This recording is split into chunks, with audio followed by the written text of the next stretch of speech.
Tensions between China and the Philippines over the disputed South China Sea are increasing. The Chinese Coast Guard accused a Philippine ship of ramming one of its vessels, which Manila denies.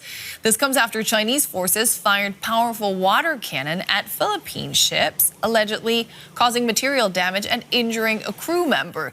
Now, the two nations have been at odds over control of the Scarborough Shoal since 2012, when Beijing's forces seized the area. In the latest twist, China now declared the area a nature reserve in a move the Philippine government slams as illegal. This is Scarborough Shoal. Seized by China from the Philippines after a tense naval standoff in 2012, it's long been a flashpoint in the sensitive waters of the South China Sea. Last week, in a new twist, Beijing declared the rich coral ecosystem a national nature reserve. It conforms to China's domestic and international laws and fully reflects that China, as a responsible big country, actively protects the ecological environment and promotes the mission of achieving sustainable development. The only problem, Scarborough Shoal is inside the Philippines' exclusive economic zone. It's more than 900 kilometres from China's southernmost point and just 200 kilometres from the Philippine coast. It's claimed by both countries. The Philippines, likewise, has the exclusive authority to establish environmental protection areas over its territory and relevant maritime zones. The Philippines will be issuing a formal diplomatic protest against this illegitimate and unlawful action by China. China says virtually the whole of the South China Sea, a vital waterway for global trade and home to rich fishing grounds, is part of its sovereign territory. Despite a 2016 international tribunal ruling that Beijing's claims here have no legal basis, China has been occupying islands, reefs and shoals, often dredging up coral to build military infrastructure, disrupting the livelihood of Philippine fishers. Hipokrito sila, no? They are hypocrites. The government of China are hypocrites. How can they declare the Scarborough Shoal in the West Philippine Sea as theirs to build a nature reserve? They are the ones destroying Scarborough Shoal in the first place.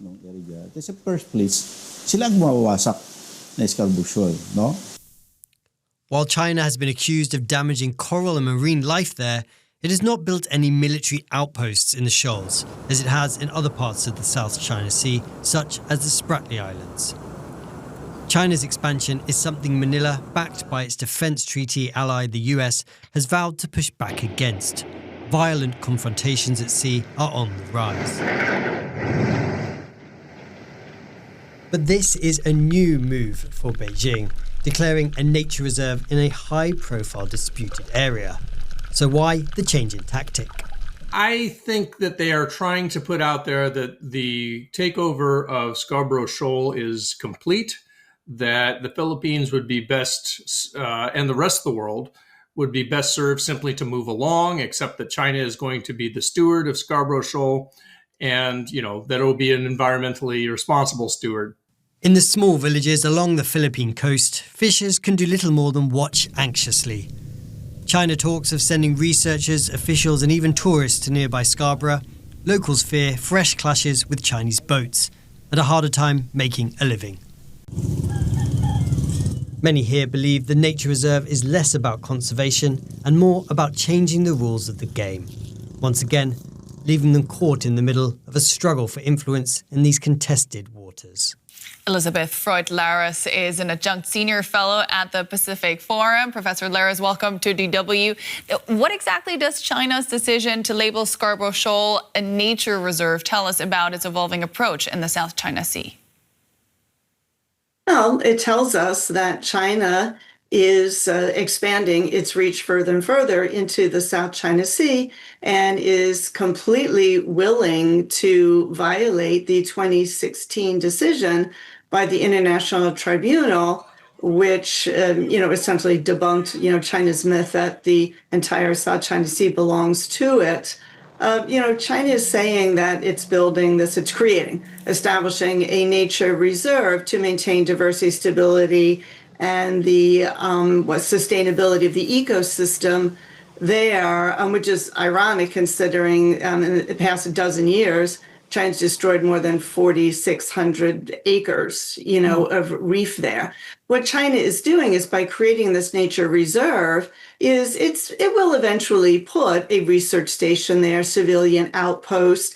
It will support it, maybe creating a no man's land, saying that, look, we've got this nature reserve we have to protect. So we cannot have Filipino fishermen or Coast Guard or any other country encroaching on this territory, therefore further expanding China's stand there. I mean, Scarborough Reef, China pretty much has controlled the area around Scarborough Reef. This just makes it, firmer. Possession is 9/10 of the law. So regardless of what the 2016 International Tribunal has said, China's just going to go ahead and say, this is ours, going to do what we want. And I expect eventually it'll be like a no man's area. Why then the Scarborough Shoal, though, and not, say, the Spratlys for this new nature reserve?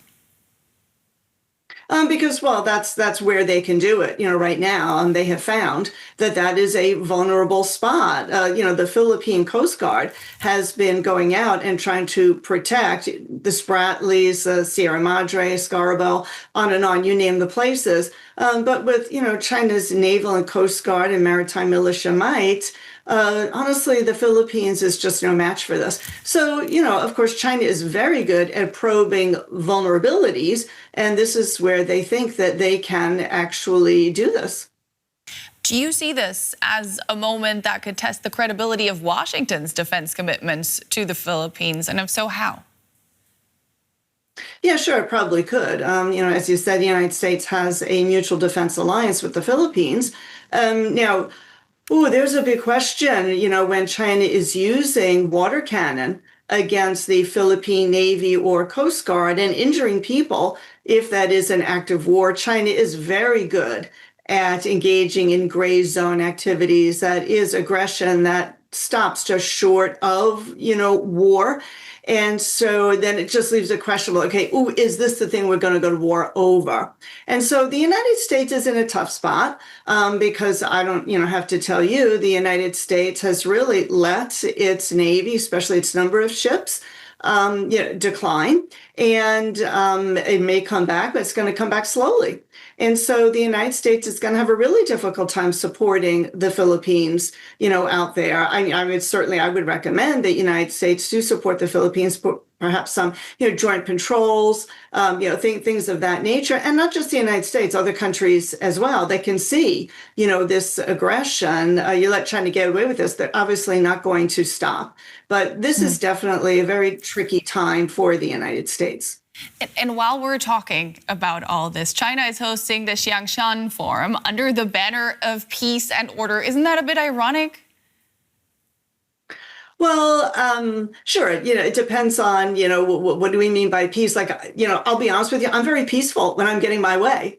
And China is trying to get its way. It's saying that the Philippines is the aggressor and the Philippines backed by the United States, right? The Philippines just a puppet of the United States that wants to maintain its hegemony in the South China Sea, right? So that is the party line. So, China, of course, that is standard boilerplate rhetoric. We want peace, diplomatic solutions. If only, the pesky Philippines would not be so aggressive.